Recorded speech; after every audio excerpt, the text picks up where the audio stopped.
Where is everybody? This is what we ask ourselves this time of the year, because no Cleveland Browns. There's nothing to talk about the Cleveland Browns. I mean, does Baker Mayfield have hemorrhoids? What are we going to talk about the Cleveland Browns? You can't.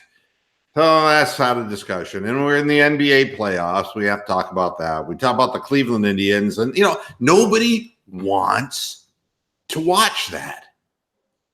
Nobody wants to watch the games. They definitely don't want a fat guy after the fact commentating about how bad they are when you can see it for yourself. But I always try to find something to talk about. And today is large-breasted women. That's what we'll be talking about. Oh, no. Rick's with me. He showed up. Nobody else has shown up because everybody is just fashionably late. No, I just think that, trying to give the benefit of the doubt here. Yeah, they don't want to be part of a show that has one viewer. I mean, let's be honest about it. We're just about there, folks. But I'm still going to give you my best effort because, unlike Kyrie Irving, I have pride. And we'll start this with that very subject.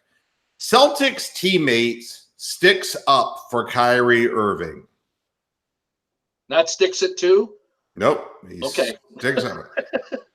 And now one of his teammates, Marcus Smart, maybe I should do this as Tommy Heinsohn.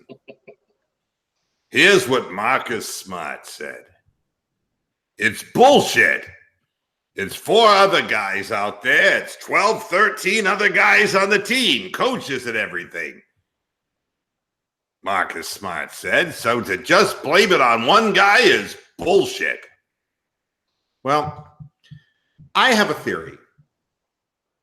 And I have to admit that I watched the Celtics go down and all the bells were ringing. Yeah, I was happy.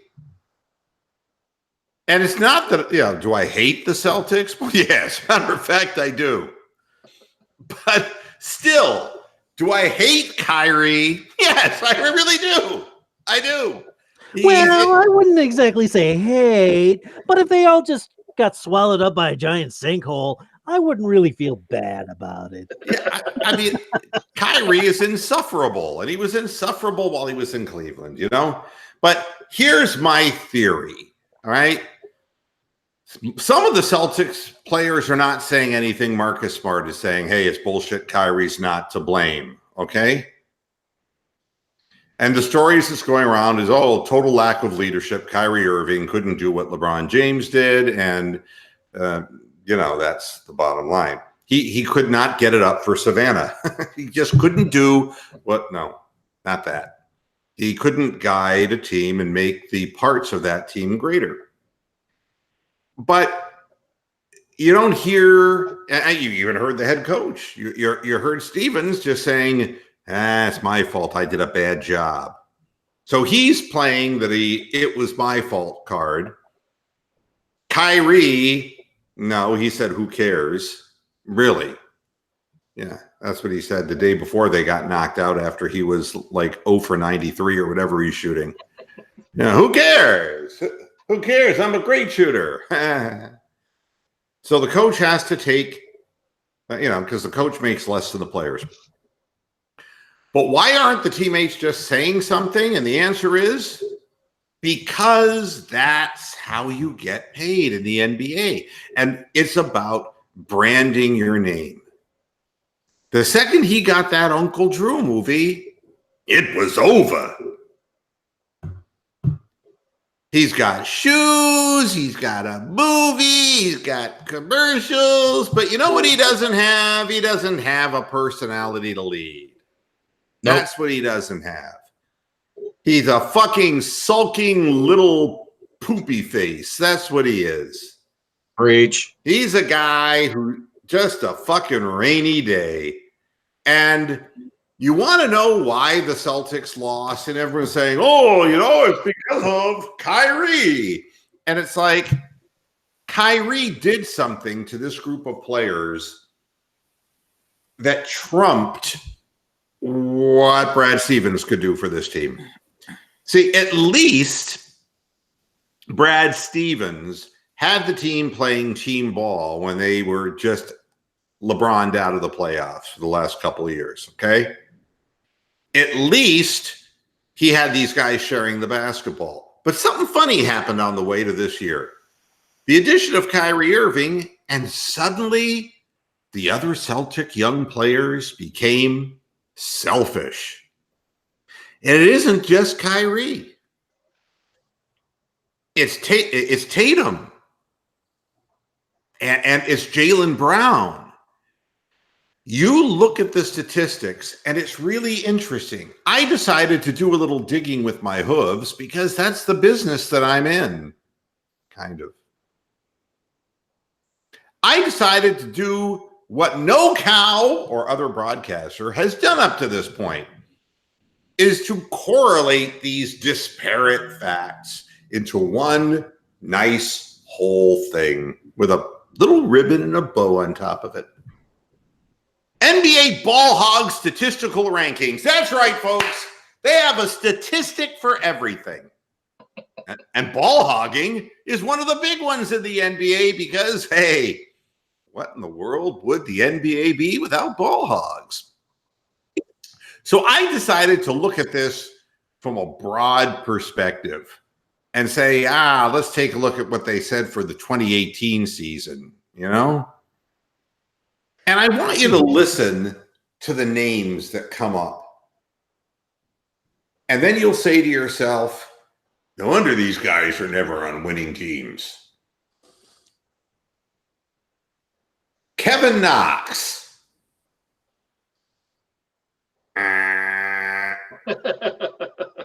Colin Sexton is number 4. Andre Drummond, the black hole of Detroit. Hassan Whiteside. Hey, Pat Riley. I found him in China. Kelly Oubre. No wonder the Wizards never win anything. Harrison Barnes. Hey, he's not a Warrior anymore. Oh, it gets better. Andrew Wiggins. Yep. Jaylen Brown makes his debut. Isn't that fantastic? Isn't that really something? Isn't that special? Eric Gordon. Bombs away! I'll tell you in a minute what these players all have in common besides the fact that they never win anything. Terrence Ross. Remember, he had a 151-point game, and then he shot 1,427 times. Making 6. Exactly. Here's another one, Serge Ibaka. All right. These are all in the top 20 of NBA ball hog statistical ranks. And I decided to look at it from the previous season. And look whose names came up. Hassan Whiteside was number 3. Carmelo Anthony. Bravo. Bravo. Gerald Green. Gerald Green. I have to say it like Tommy Heinsohn. Gerald Green. Westbrook's got to be number 1, right? Well, no, but you'll get the drift of all of this. Harrison Barnes shows up again. Klay Thompson makes the list. And so did Jaylen Brown last year. Nikola Mirotic. There you go. Don't hit me in the face, please. Bobby, don't hit me in the face. I won't be able to shoot. Kyle Kuzma. I'm going to get plenty of opportunities now. Here's what I think. I ask myself simple questions like, how could the Oklahoma City Thunder not have won a title with Durant, Westbrook, and Harden? Okay? I mean, based upon a big 3, don't you think that team would have been something special? But the answer is, once one of them got their hands on the ball, nobody else was ever going to see it again. Bravo. And it wasn't Kevin Durant. That's exactly right. Durant didn't get the ball enough at Oklahoma City. How do you figure that? And it still managed to lead the team in assists. Yeah. I mean, the thing that's remarkable about it all is that all of this comes up and the whole Kyrie thing. And before Kyrie, well, actually, Kyrie was there but injured and couldn't play, and the team simply had to share the basketball. So really, it was up to Tatum and up to Jaylen Brown to score some points, but the ball was moving for the Celtics, and they were playing 8 men deep and were definitely bringing Marcus Smart in for defense off the bench. And they were, they had guys who they could, and they would get hot and cold, but, they were sharing the ball. When Kyrie came in, everything changed because Kyrie's got to have the ball in his hands. He's like a chronic masturbator. Got to have balls in his hands. So what ends up happening is those other guys suddenly aren't getting the ball. So they feel pressure that they have to get their shots up. So Tatum became one of the most egregious deep 2-point shooters in the league, which is the most frowned upon offensive statistic. Because they say, if you're going to be that far from the basket, you might as well shoot for 3. Don't be shooting off balance, 21-foot fadeaways, because you're only going to get 2 and you're going to shoot a low percentage. And that's exactly what Jason Tatum did. He just started chucking up deep 2s. And Jaylen Brown's been a mystery. He's one of those guys who's extremely athletic, but just doesn't really shoot the ball very well when everything is said and done. Statistically speaking, he can get hot. But when you look at it from the big picture, no, the percentages aren't very good. So that's what Kyrie did to the Celtics. And Brad Stevens couldn't stop it. And what has Kyrie done to improve his defense since he came into the league? Nothing. Nothing at all. And I want to clarify history so that people will not get too excited about Kyrie Irving. He made a very important shot. That's what he did in Cleveland. He made a very important shot. But do you really think he'd have been in the position he was in if it weren't for LeBron James? Here's the thing. Great players don't need that much volume shot-wise to produce their points. They produce their points from shooting better percentage shots and by assisting people who have open shots.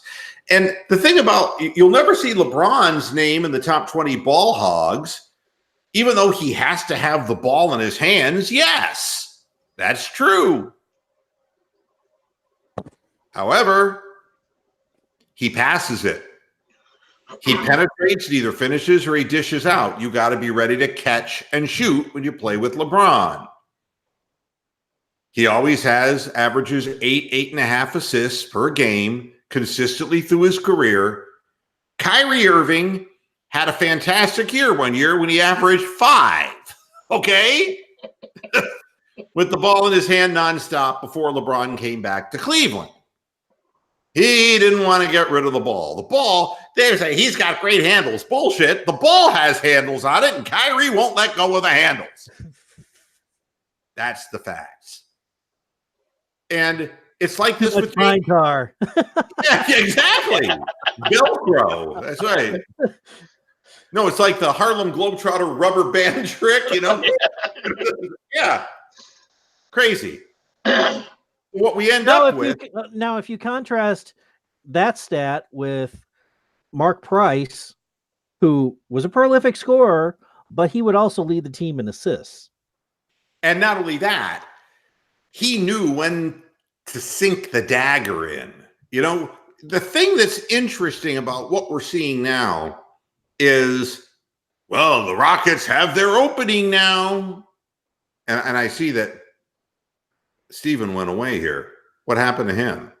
I don't know. He was He keeps whining that you popping need to in and post out. the link, but I just posted the link and I don't know what he's doing. He said preach. I heard him.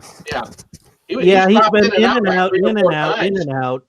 I don't know. I don't know either, but I asked him to, or I sent the Moohead Radio URL, and he said that he can't get in from there. You need to post the link again. Can't get there from here, huh? you know what I don't understand, and maybe it's just me, but I always thought personally that what's going on with this? Maybe he's having Rockets anxiety. Okay. All you have to do is move to the top of the page. Or maybe not. Okay. Well, in that case, I will post the link again. Doo-dah, doo-dah. I will post the link again. Oh, doo-dah day. Thank you. We were all a cappella. We were gangsters for one moment. Okay. There we go. There it is. The link. All right. No longer missing. Yeah. So here's what I feel. Durant's hurt now, and the question is, and Steven's joining us at just the right moment. Can the Rockets do it? Now is their chance. Durant's hurt. And you know something? Don't matter. Right. And we are talking about rubbing the soap in the shower. I don't think so either. I think we're going to lose tonight. Yeah. I mean, this is what happens when, you have ball hog city. But you see, if you were to mention the players who get talked about the most in the league today, it is all the guys who have branded their names by being ball hogs. Let's be honest.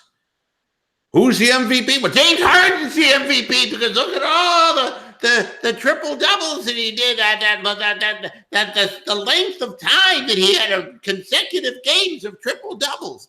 It's all personal accomplishments. That's what the game is. The game has gotten down to an entertainment level where, honest to God, the end result doesn't even fucking matter anymore. What matters is, oh, did you see that move that Kyrie made? Oh, did you see him switch hands? Oh, that fadeaway. Yep. Oh. Yeah, but he only made it 6 out of 24 times. Oh, no, but the 6. Oh, God, they were amazing. Yep. Yeah. That's what it's become. Hey, Mr. Moohead, am I blurring right now? Are you blurring? Yeah, or am I? No, you're pretty good. How about me? Okay. Hey, Mr. Moohead, I just wanted to point something out. The Houston Rockets lost the other night, Game 5. There was 4 times where the open layup was once again passed up. I'm open at the 3-point line, and they got 2 guys on Eric Gordon. Harden's open for the layup, but instead, the coach, all the coaches in the NBA say, "Oh, don't take the wide open 2. That doesn't exist anymore. You got to dish it out because we want the 3." And what happened? We lost by 6 points. When we could have won the game by 2. Yeah, well, mathematics be damned. The fact of the matter is that Steph Curry made his name by shooting the ball as fast as he could from 34 feet away from the basket. And people go, oh, God, it went in. But, I've seen him chuck up such bad shots. I watched him lose the championship to the Cavaliers in 2016 because he kept chucking up these horrible shots, doing goofy things like, I'm going to throw the ball behind my back out of bounds now in an important possession with 2 minutes left of the game. I mean, it's like, thank you. Why don't they just get rid of the 2-point shot? Because obviously these players don't give a shit about it. I mean, if you're blowing a wide open layup because you're that greedy for the extra 1 point, you'd rather have a guy from the corner of the 3 shoot it with 2 guys on him. I mean, what's even the point of having a 2-point shot anymore? Just get rid of it. I'll tell you what the problem is. The problem is the rules have been adjusted in such a way that defensively you can't lay hands on players. Players flop, and they didn't stop that from happening. They kick their legs out on jump shots, and they draw all kinds of foul calls on the defense. The defense can't do shit. They're not allowed to because they want 140-point games. And yes, Stephen. Oh, I wanted to also point, they said this season alone, they tracked it 427 times an open two-pointer was passed up for a 3-point shot. Yeah, but the way the game's being played right now is the rules favor the offensive players who are allowed to travel with the basketball, and it's gone way beyond the Euro step. My goodness, it's like, I swear to God, it's like watching disco line dancing right now. I mean, I'm seeing guys moving both their feet. They don't have a pivot foot, hopping up and down. I mean, unbelievable. The offense is getting every conceivable advantage in the game. So what happens is the defensive specialist is never called upon. The guys who are like the Bruce Bowen guys in the old days with San Antonio Spurs, they don't exist anymore. Or Dennis Robbins, they're literally getting rid of the center position because they're just dragging him out to the 3-point line and saying, "Oh, you're one of us now. Just wait at the 3-point line so we toss you the ball." It's like, okay, but then who guards the inside of the paint? Oh yeah, I forgot. There's nobody there. So literally a point guard like James Harden or somebody just literally blows right past him, instant layup. You know, I watch NBA games like I watch the movie The Deer Hunter. You know, it's like the 3-point shot's like mow, click. Now, I mean, but eventually one will go in. You know, that's kind of the way it looks. It's like the percentages are horrible. You know, wow, they're doing a great job. They're 7 of 18 from the 3-point line. It's like, you know, that's not great. That's 38%. 2-point shots were passed up too when you had a wide open layup, like 10 of them. I remember when they said, you know, LeBron is never going to be a 50% shooter. Nobody even uses that statistic anymore. Nobody's a fucking 50% shooter from the floor except for LeBron James. Nobody's a 50% shooter overall. Nobody. You know what they call it now? 25% is the new 50% because they're just chunking up threes all day. Yeah, you get more for the ones that go in, even when you ignore the ones that don't. But Mr. Muhead, also another statistic. Did you know that the average play now is 7 seconds? The average offensive play in basketball is 7 seconds. Meaning, what shot clock? That court, they chunk it up. Yeah. And when they're up by 23 points, they're still doing it. I mean, It's like, I mean, it has become Rucker Park comes to life. Yeah. And it's no wonder they don't have guys like fossils like Hubie Brown doing much announcing anymore. Hubie would be like, I don't recognize this game. What do you call it? Oh, I thought it was lawn bowling. I mean, what can you say about the NBA now, except that it is a bunch of ball hogs? And, you know, they buy into this whole thing because a guy like Kyrie Irving can shoot threes. You see, he can penetrate and score creatively on the drive, and he shoots threes. So this is the criteria. The criteria now is Tony is fapping with his cellophane after he's eaten his, you know, chocolate truffle. So I'm trying to get my way into the conversation here. You know, if I can. Okay, sorry. Go. Feel free. I've been on here for 5 minutes, and you haven't even. Sorry, recognized Cat. my existence for Jump in. I would never ignore you. You want to know the big thing about the NBA? It's completely fucking unwatchable. I couldn't give 2 fucks about the NBA right now. Like, who gives a fuck? You know, the Warriors are going to win again. You know, Giannis Antetokounmpo. Can anybody hear him? Yeah. I can't. Oh, fuck you. Okay. Hey, Tony, who?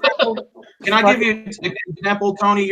He's a Minnesota fan, right? The Timberwolves. Yep. Okay, so for example, you got Karl Anthony Towns, who's not a good 3-point shooter, but I've heard his coach tell him, well, you just need to take more threes. I'm like, dude, he should be in the paint trying to get baskets like Shaq. He's too big to be outside on the 3-point lane. And you're telling this guy who's like 20% from 3-point shoot to take more shots. That makes no sense. Don't worry, they're going to make Giannis. They're going to ruin Giannis by fucking making him shoot threes. And, you know, the game's just going to become unwatchable as more as it already is. And You guys can have that shit. It's a 3-point contest. That's all it is. It's a 3-point contest of first 150 wins. Well, you know, you're talking about Karl Anthony Towns, who is the best Timberwolves player. And right now, yeah. They ask about why does Karl Anthony Towns sometimes appear lazy in games? It's probably because Andrew Wiggins keeps shooting the fucking ball. It's probably because he keeps fighting his way to a spot to get the ball, doesn't get it, and he says, fuck it. Because he does. If you look at the statistics, he don't show up in the ball hogs list. It's Andrew fucking Wiggins, who plays no defense and shoots a low percentage. And the new league initiative is to be like the Rockets, to be like the Warriors. So who did the Timberwolves hire as a president of basketball operations? The VP from the Rockets. And now they're going to turn us into a 3-point shooting team with guys who fucking can't shoot. But you know something? Hooray. What's interesting is the whole idea behind LeBron James and the drive and kick is that LeBron would finish because he was strong, tall, could jump, could hang in the air, could slam the ball through. All right. And he could power and ones. And a lot of his threes came the old fashioned way because he didn't really start even working on his 3-point shot very much until the last several years. But the whole idea was you could have catch and shoot guys on your team with LeBron because they had to, he would penetrate, they'd have to collapse, and he would find the open man. And that's great. There's nothing wrong with sharing the basketball. One of the most beautiful things that you'll ever see is the guy driving, kicking it out to a guy for the three, who then throws the hockey pass over to another guy so that he gets a cleaner look than the guy in the corner did. The whole thing about the NBA should be not about just 3-point shots, but getting unguarded or unpressured 3-point shots. Yeah. Yeah, they've done that. I've seen them pass the ball all the way around. Guy cuts in the center, passes to him, then he's wide open, dishes it right back out to take a contested 3-point shot. Unbelievable. Yeah. Well, another thing that's really interesting is just like we talk about the air raid offense in the NFL and the notion that you're sending all of your receivers down the field. But I mean, what that does is it opens up the middle of the field, which Baker Mayfield loves to throw the ball to, right? But you would think that with the floor spread out and people closing like motherfuckers out on the 3-point line, that there'd be more backdoor action in the NBA than there is in San Francisco on a typical disco night. You understand what I'm saying? The NBA has taken its lead from Major League Baseball. Chicks dig the long ball. Yeah, I guess. But I mean, you would think, what's the point of opening the whole floor up? Well, you would think that the middle would be wide open. They can't afford to play, the chief from One Flew Over the Cuckoo's Nest to stand up there and block every shot, because most of the centers like Aaron Baines, who didn't get very much playing time, for the Celtics, it's because he couldn't cover the 3-point line. I mean, the whole point is, if you have 5 men on the court who are covering the 3-point line, who's guarding the basket? And if you have guys like Siakam's long-armed. He can get a little hook in the lane up, and he's a better offensive player than a guy like Capella, who doesn't really have a shot at all, but has great defensive skill to block shots. Siakam, man, down low, there's nobody who can match up with that guy. He's tremendous as far as his arm length is concerned, and he can shoot the corner 3. But they never go down low to anybody. It just gets whipped around and how many times have you seen the shot clock either run out or a guy forced to take something, a hook shot from 42 feet away because the shot clock's expiring? Because they're just playing catch on the perimeter. It's stupid. The whole idea of a good football scheme is if I send my receivers down the field and they're fast and they're elusive, I can sneak my running back out of the backfield, isolate him with the linebacker, in the middle of the field's wide open. Could you imagine if all the NFL did was send the receivers vertically down the field and never use the middle of the field? Oh God. Yeah, I mean, but that's what we're looking at. I mean, Wasn't it's no that the wonder that Oakland nobody Raiders offense from the 1970s. Yeah, nobody shoots 50% because nobody's shooting the ball close to the basket. Tecmo Bowl. Yeah, Tecmo Bowl. Yeah. Run with Bo Jackson. Run. You know, like back in the day, Mr. Moohead, players, cared more about their shooting percentage. Nowadays, they're like, oh, I shot 15%, but I made 10 threes, so that's all I care, Yeah, it's, which brings up this article from Cleveland.com. Oh boy. The Kyrie Irving and LeBron James breakup and a trade that's no longer as lopsided as it once looked. Look, nobody wins in a Stop situation. talking about that fucking shit. It was 3.5 fucking years ago. Yeah. But here's the deal. If you're looking to analyze trades used to be initiated by teams. Now they're initiated by players. And basically they say, I'm going on strike. I just, I'll get knee surgery. See, the second Kyrie Irving did that, team cancer. Nobody cares about Kyrie Irving in Cleveland. Nobody cares about him anymore. He's not a villain. He's just forgotten. I see him more as Uncle Drew than I do as Kyrie Irving. Well, what I see him is the guy who fucked his teammates over in the playoffs by not being communicative and just by being a dick, and a guy who then proceeded in the offseason to say, if you don't trade me, I'm just going to have knee surgery and miss the season anyway. And, him and his asshole father, it's like I said on Twitter, the earth isn't flat, Kyrie's jumper is. Fuck him. He might be Uncle Drew, but he was shooting like Medea. So, and this is what you have. But what did the Cavaliers get out of this? Colin Ball Hog Sexton. It doesn't matter. Nobody won the trade. LeBron didn't win going to Los Angeles, at least not in the basketball sense. Kyrie didn't win. The Celtics didn't win. The Cavaliers didn't win. Dan Gilbert is stuck sending his son out to the draft again, hoping. My God, can we stop that charade?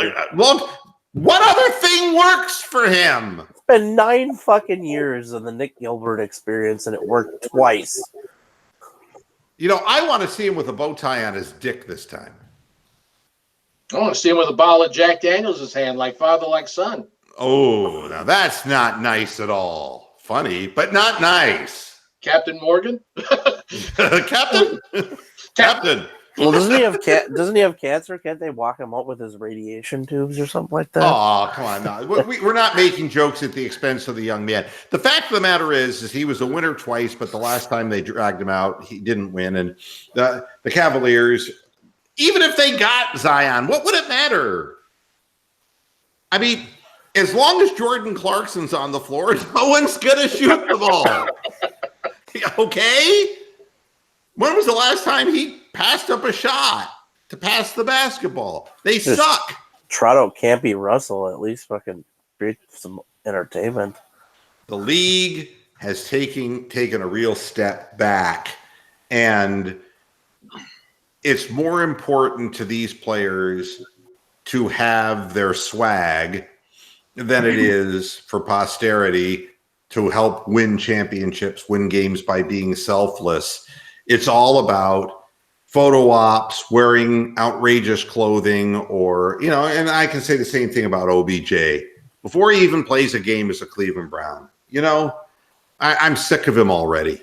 It's basically the Instagram of NBA. There's no I in team. Well, it definitely ain't we. Well, the word "me" does appear in team, though, doesn't it? Yeah. Look, OBJ is a fabulously talented receiver, but the second he opens his mouth, he just loses me. And it's like, shut up and win some games before you start talking about the Browns and the Patriots in the same breath. Are you fucking nuts? I mean, it's like They all might as well be Kardashian bitches. That's what they all should be. Because they're just fucking attention whores. They'll do anything to get attention. And you'll say anything to get your name in print. It's stupid.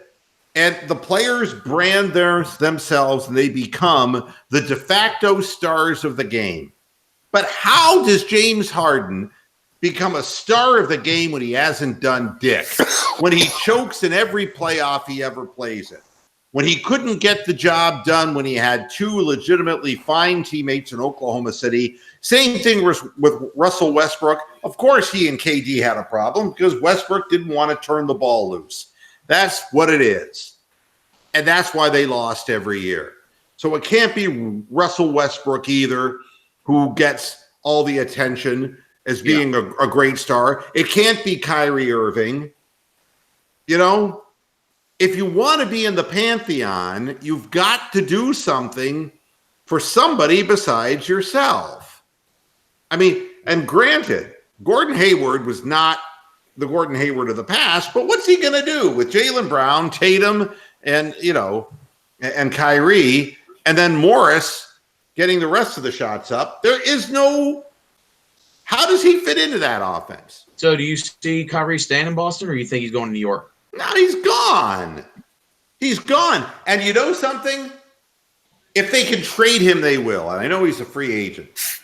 Boston has to trade him. The only way they're going to get anything for him is if they trade him, because he's just, he'll leave. Yeah, he's going to bolt. And the reason he's going to bolt is I told everybody this before it all began. He was saying all these great things about the city of Boston, and I said, son, you got no idea what you're headed for because, and we'll have the game show. Somebody give me game show music. Roxanne, give me game show music. Like Jeopardy. And now it's time for another edition of Blame the Negro. Come on down, Kyrie. You're the next contestant on Blame the Negro. It's a national pastime in Boston. I told everybody that. This thing couldn't have ended up good. It couldn't. He said, oh, I'm finally in a real city. Yeah! You know what they do in the real city? You never saw the sheets over their head because they were out getting pressed at the laundry. But they're there, believe me. They're wearing them out in public like they do down in the South. But they're in Boston, all right. And they're just waiting. And the guy they're going to blame is going to be blackety black. Well, guess what happens when he goes to New York to the Big Apple? Ooh, well, look, the difference between New York and Boston is Boston thinks they're the center of the universe, okay? That's why they have an inferiority complex. That's why Boston and New York have such problems. And that's why the fans are like that, too.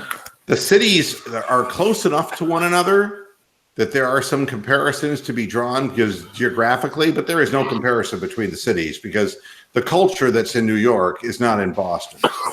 What's New York like then? What makes New York separate from Bostonians? New Yorkers actually have a reason to believe they're in the center of the universe because, my goodness, all of the museums and Broadway and all of the historic significant buildings and architecture in New York City and all of the concerts and all of the arts and the fine arts that are there and the galleries in Soho, all of the things. I mean, I've spent a lot of time in Manhattan. I wouldn't want to live there, but it's sure an exciting place to visit for 3 or 4 days. But Boston, you go to Boston, you know what you see? What? You see priests butt fucking altar boys. What do you see? Let's go to Beacon Hill and watch people who talk like this and say hi. Oh, by the way. I just wanted to do it. I wanted to do it, and I've given him a name too. His name is Mr. Jaws. I have no idea what the point of it is. That's his name, and you're going to have to put up with him. It's either that or Timmy Bartholow, and I think you'd all agree that Mr. Jaws is less irritating than Timmy Bartholow. That is true. Boston, Boston is, what is Boston famous for? Cape Cod, right? Yeah. Baked beans. Baked bean, yeah. Maybe it makes all sense for Kyrie to go to New York if he can convince KD to go there. You know, it does. All that matters is whatever's going to further Kyrie. And if that means going to New York, that's where he and old Drederick are going. The two of them are peas in a pod. You know, just like peas and carrots. Speaking of KD, got his that sprain on his right calf. I'm wondering, or strain, I think. Do you think the Rockets win tonight, or do you think Golden State finishes them off in 6? I think that somehow the Rockets are going to find a way to lose this series anyway, because they always do it. You know, again, the de facto things that we say, the stars of the game, the best point guard is Chris Paul. Chris Paul, where has he been? Hello? Where is he? He's been on a decline, I'll admit. Yeah. I mean, he's not the best point guard in the Okay, game. just for the record, I disagreed with his 4-year extension, but the problem is he's the leader of the players union and he knows all the numbers and everything. So he wasn't going to take anything less than a max deal. Yeah, but you see, in the end, I guess I didn't make this point, and I should make the point. Guys like Kyrie will always find their way onto a loaded team because the way that the executives and the teams view the game is you got to have guys who can handle the ball, who can change direction, who get separation, and can shoot 3-point shots. All right. Nowhere in the equation does it say play defense or share the basketball or be exquisite assist men or any of those things. They just say you got to be quick, you got to be able to separate, and you got to have range. There'll always be room for guys like that, and they will always dictate where they play, and teams will pay them an astronomical amount of money. And if you don't believe me, how many people out there in Lakerland really love Lonzo Ball? Raise your hand. It's like you don't, because you can't hit the broadside of a barn. And he's going through a divorce. Oh, is he really? Yeah, she wants him on child support. Ooh, like Blake Griffin. Ooh. I don't know. Lonzo Ball had a kid. Yep, and he's getting a divorce. I'm surprised he could manage to get it in the hole. Yeah, I'm killing myself. I'm sorry. So, at any rate, enough of this subject, but I think you get my drift. Next, we have... Let's talk baseball. NFL. Oh, yeah, you want to talk about the Twins, I bet, don't you? Oh, God. It was just how about hey, who would have saw this coming? Your Best Twins are looking good. Best record in fucking baseball? No anything whatsoever. I saw the Twins as being really competitive with the Indians because the Indians just dropped down that far. And I think that the Twins are off to a great start. But if you look at why the Twins are off to a great start, you look at the decline that the Indians have abdicated the throne. All right. Listen to some of the things that have happened during Terry Francona's era in Cleveland. All right. So far this year, they cut ties with 2 guys. Hanley Ramirez after 49 at-bats while hitting 189, and then Greg Allen after 38 at-bats, all right? So, according to Francona, the only regulars who really are the solid guys were Lindor, Jose Ramirez, Carlos Santana, and Roberto Perez? Honest to God. Oh, Jesus. Listen to the other players. Carlos Gonzalez, Leonis Martin, Jason Kipnis. I mean, this is what we're looking at. But if you look at the history of the decisions that he made, here are some people that Francona decided to ride until the horse died. Does anybody remember Nick Swisher? No. Bro. From Ohio. Yeah. Bad knees, a bad swing. He hit 208 with 111 strikeouts and 360 at-bats. And then his season ended with knee surgery. However, they waited out his revival. And he failed again. How about Michael Bourne? Remember Michael Bourne? Oh yeah. Yeah, well, everyone tries to forget him. Yeah, he failed, but they kept giving him chances, didn't they? How about Rajai Davis? He had one home run, all right? Yeah. He had the big shot that Kyrie had, okay? But Rajai Davis, what? He was terrible. He ranked 84th in OPS. He was not productive at all. And they brought him back a second time, all right? Here's some other names you probably know and love. Gio Urshela, who's now hitting .354 with the Yankees. Okay, it's not going to last for long. Well, we need Maniac doing this. No. You are not going to do that. Well, you know, now that you mention it, Micah Vilas. Jimmy Duncan. Yeah. Ryan Rayburn. Juan Uribe. Yes, these are all guys who had hundreds of plate appearances and failed. And you wonder how the Twins can turn it around that quick, because nobody has any fear of the Cleveland Indians. They have the worst batting average in the major leagues collectively. They score the fewest runs. They're terrible. They're terrible. And a young team like the Twins, the Twins invested in a little bit here and there. And Berrios is their good starting pitcher, right? That's about it. Yeah, they've got 4 subpar guys, and somehow they're fucking Jake Right Odorizzi was the pitcher of the month. Yep.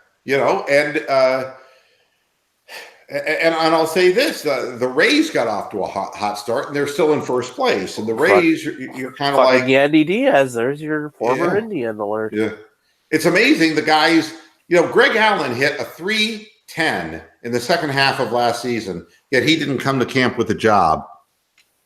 But Jordan Luplow did. It's hard. They make people fail. Terry Francona makes people fail.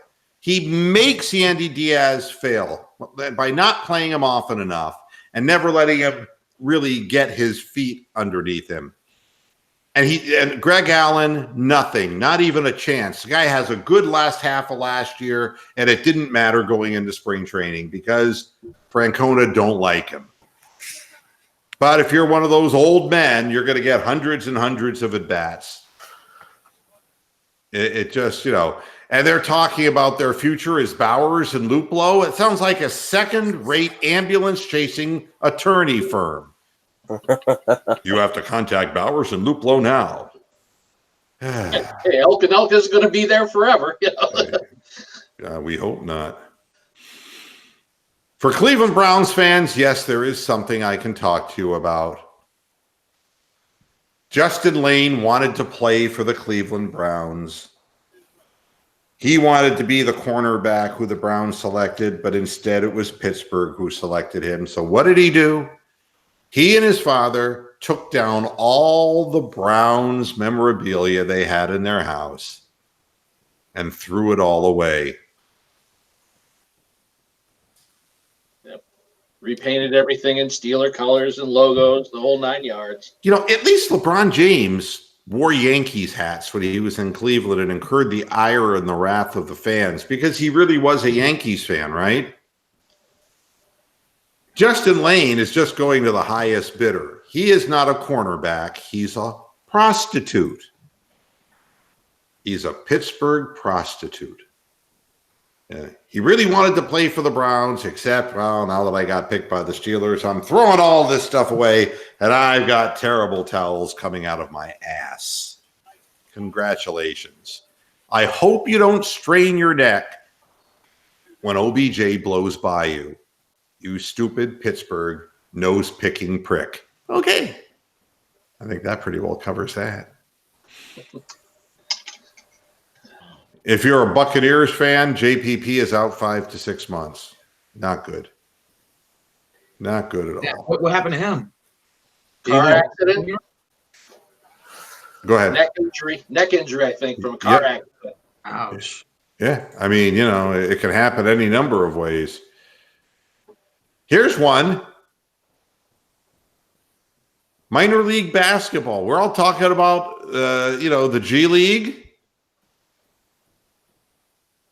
Well, the NCAA Men's Basketball Rules Committee is proposing moving the three-point line back to the international basketball distance more than a foot further than the current line, which is currently 20 feet 9 inches.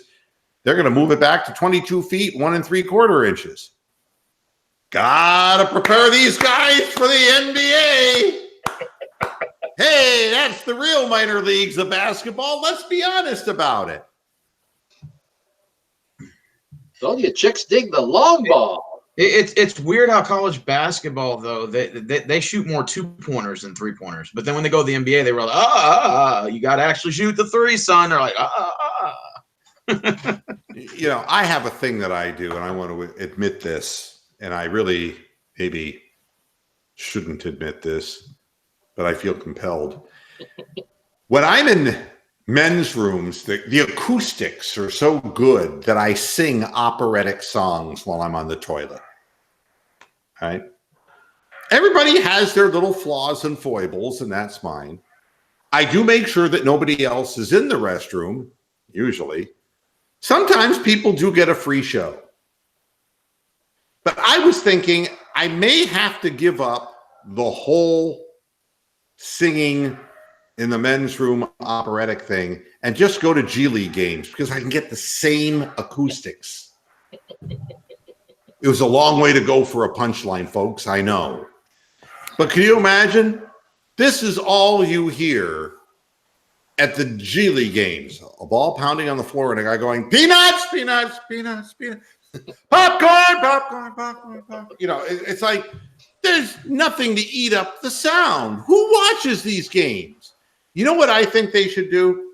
I think what they used to do in the old days with the movies in the 1930s and 40s, you go to the movies, they give you a little short at the beginning. You had like the Little Rascals, a little short, or Three Stooges, and you'd have the world headline news, and then you'd have the main feature. I think the G League and the WNBA should be like bookends. They should play them both. So you get a double header. One price gets you to see two kind of basketball games. Might work. I'm going to make so many friends in the feminist community. But, the bottom line is, it's like, who goes to, it's like, honey, I'm taking you to a G League game tonight. I want a divorce. What the hell does that? Yeah, we're going to have a special hot dog dinner and we're going to watch and we're going to have the whole road to ourselves. Well, there's people out there excited about the XFL, so who knows? Hey, Tony, do you think the XFL is going to work, Tony? No. Okay. Hey, go ahead. Now you can say anything about it. If the AAF wasn't going to work, what makes them think that just because it's on Fox and ABC and ESPN, that people are going to watch fucking guys who can't make practice squads? And not only that, but you only got 8 teams. So, you're literally what is it, 45 major cities, but only 8 of them have a team? Well, I don't think the number of teams. It's the number of talent. Doing the, fucking Joe Shit the Ragman and fucking fucking at quarterback throwing the ball to Haywood Jablomi. What the fuck? Who the fuck? I used to have a rookie card of Haywood Jablomi. That thing was worth some money back then. But hey, Vince McMahon, fucking, he's got the financial backing for it. We could see some washed up guys like Cordell Stewart or somebody come out there and take some fucking reps. Cordell. Fucking peg leg Pete. Bring out Steve Austin out there. I'll drive somebody. You know what? Fuck, the talent pool is so bad, Moohead's going to be playing quarterback by week 3. There is one thing I cannot understand, though, so help me God. If you went to the open marketplace and you said, I want to create a soft drink, but nobody really knows what it tastes like, but I got to come up with an exciting name. I'm going to call it New Coke. It's like, why would you rename something that already failed? Why would Vince McMahon call it the XFL again? Yeah. I mean, that is just like the dumbest. Now, that's We're not as bad as different. AAF. What the fuck is AAF? Ah, Sound like some wrestling promotion. Black. Sound like a exactly. wrestling promotion. Ah. I mean, what kind of a name for a league? But XFL. You know what X connotates? Either pornography or rebellion. Mr. Moore, Yeah. it does. It would be cool to see the XFL take off, but it's just after the AFF or AAFL. I mean, I don't have any confidence that this is going to work. There is only one thing that people can say about the XFL. That's he hate me. Nobody remembers anything else but he hate me. Touchdown Tommy Maddox, motherfucker. Who are you talking about? Yeah, the XFL, really rebellious. You know what we're going to do? We're going to create man-made phalluses and have the cheerleaders taking up their butts at halftime. Boy, we're the rebellious league, aren't we? Try something different. XFL. It's not going to work. So, Mr. Moorhead, what would you suggest him to do? A name change? Add more teams? I mean, they're trying to do something, right? Well, I definitely would rebrand it because, I mean, stop and think of all the unsuccessful things that you've seen marketed in your life, products that failed. And I'm trying to think of some of the greatest examples of failed products. Pepsi. Now, you know what it would be like? It would be like if somebody wanted to come out with a video game system and called it ColecoVision. It'd be like, huh? Why in the world would you name something that failed 35 years ago? And it's like, well, it seemed like a good idea at the time. It's stupid. It's stupid. XFL. We're bringing back Radio Shack. You mean all those expensive ass shit I can get for Walmart for a third of the price? Yeah. And the dumb ideas just keep on going. It's like, you know what I want to see? I want to see the big three basketball. I want to see 3-on-3 with old men. Greg Oden was like the number one pick in that league this year. I thought I saw somewhere. It's like, it's a wheelchair league now. They just take the ball back and then they're like, oh, you got to go back to the 3-point line. But as soon as they take it out of the basket, they pass to him. He just shoots it. And that's what they do. It's make it, take it. It's what we played when we were kids. It's one step away from playing a horse. It's pathetic. And it's like they still sell out arenas though. It's really weird. Like you watch it on fucking Fox 1 or whatever, and there's fucking sold out arenas. I'm like, what the hell? Yeah, it's the Geico commercial with the barbershop quartet out there playing. Pass the rock. Yeah. Hey, Mr. Moorhead, I know you're about to kick us off the show, but before you go, we won't be back till Monday. So I'm just wondering, who do you got out of that Portland-Denver Game 7 for tomorrow? Yeah, boy, that's a great question. And good series. It's been. I really still think that the Blazers are the better team, and it is what a blow it would be to the city of Denver. But, I am picking the Blazers to win that. Okay. And I think that there is more, oddly enough, pressure on Denver because as a franchise, it's been difficult for the Nuggets. And they have a lot of guys. And if anybody is sold out to the mantra of, the long ball, that's them. And, it could be one of these games where, everything drops like rain for them, or it could be one of those games where it's Brick City. It's been an exciting series. But who do you got out of the Sixers-Toronto Game 7? That's going to be another interesting one in Toronto. Well, my feeling is Toronto will win. And the reason I believe that is that what's bothering me is seeing Simmons and Embiid fired up every other game. And I can't for the life of me figure out why the process has led us here.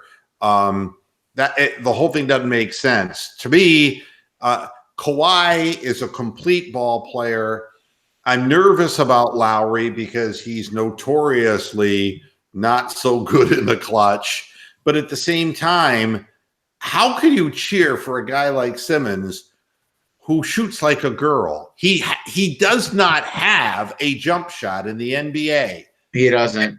And you defend him in such a way that the only thing he's going to get is because of his 6'10" length. He can get into the lane and tip a ball in.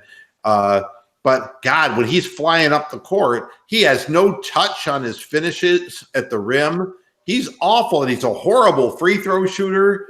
If you want to take them out of a running transition game, which is imperative, if you're Toronto, the first thing you want to do is force them to play in the half court. What about Joel Embiid? Do you like Joel Embiid? What about Joel Embiid? He's been receiving a lot of criticism. Well, I don't feel that he, you can't keep saying he's injured, he's sick, he's injured, he's sick every other game. Then he plays a good one. Then he has to me, if he gets off to a bad start, he's going to become glum like Kyrie, and he's going to want his little pacifier, and he's, So I know you got Warriors winning this series. Do you got them closing out the Rockets tonight, or do you think Rockets force a Game 7 on Sunday? I think for the league, it would be more interesting to force a Game 7. So let's give them that much. Let's give them that much. And, let's be honest about it. Cleveland was not given a chance 3-1 down. And honestly, Cleveland wasn't given a chance in Game 7 either. Nope. The bottom line is you get to Game 7, anything can happen. That's why these things are hard to predict, even more so now, because if a team has one of those shooting 45% from three, the game's over, But likewise, if they have the 14% three, like Boston did in their last two games, it's over. So there's a wide swing of what can happen here. But I think the Blazers win, and I think the Bucks win. Toronto wins. Sorry, Toronto. Yeah, the Raptors are going to win. And the Warriors are winning. You got the Warriors winning regardless. Yeah. I just don't believe that Houston can close them out. I just don't believe it can happen. And I believe, and it's going to happen in the way that's going to be the most irritating of all. Like Draymond Green will get hot from three or something stupid, and then they'll say, "You see all the depth they have there in the Warriors." And blah, blah, blah. I got to give Draymond his props. He was hitting his threes in Game 5, like in crucial moments. He hit like 3 of them. I know. In crucial moments of that Game 5 when they were only up 1, and he hit 2 3-pointers to put them back up to 4. And I said, "Wow, okay, this guy can hit it." Well, occasionally. I mean, to me, it's nice that these are going into Game 7s, and I think it's indicative of the fact that a lot of these teams can't put 2 really great performances back to back. That's been the case with the 76ers. We just haven't seen back-to-back quality games played by them. And if you can hold them into the half court, what you do is you take the transition game away from Simmons and the pass outs to JJ Redick. If you can get them in the half court, JJ Redick needs screens. You're going to force them into the half court. Embiid will not be as much of a factor because he obviously is not feeling great. He's going to get beaten up in the paint. He seems to want to camp out behind the 3-point line and chuck up 3-point shots. It really, if Toronto is smart and if Judge is a decent coach, he's going to force that game into the half court. Yeah, I pretty much agree. Race to see what gets to 100 first, the Sixers or Joel Embiid's temperature. 100 wins. That was a good one. That was a good one. He could have gone IQ too. I'm done now. All right, that's it, everybody. It's 4 minutes past 7. I got to get the hell out of here. My tennis is destroyed for tomorrow because of the massive rainstorm that hit here. 2 inches of rain in 1 hour, leading right up to the program. So everything is flooded here in Florida. So I'm going to have to find alternative entertainment tomorrow. So, I'll have to. Game's on at 8 tonight. If you guys want to watch it, it's going to be on ESPN. Oh, that is a definite watch. Yeah, an hour and 55 minutes from now. Very good. All right, everybody. Thanks a lot for tuning into this edition of Moohead Radio. I'm sorry that this schedule, as far as sports stuff, doesn't tickle your fancy as much as the Cleveland Browns. We'll have plenty of time to talk Browns football. I promise you. And if anybody has any ideas on how I can market this program to more of the new Cleveland Browns fans, please let me know, because I'm just an old fuck and I know nothing about the internet, really, as far as marketing on the internet. And anybody who can give me assistance, I'm more than happy to follow your lead. That's it, everybody. We'll see you again come Monday here on Moohead Radio. Until then, hasta la vista, Pastor Heads. Bye-bye.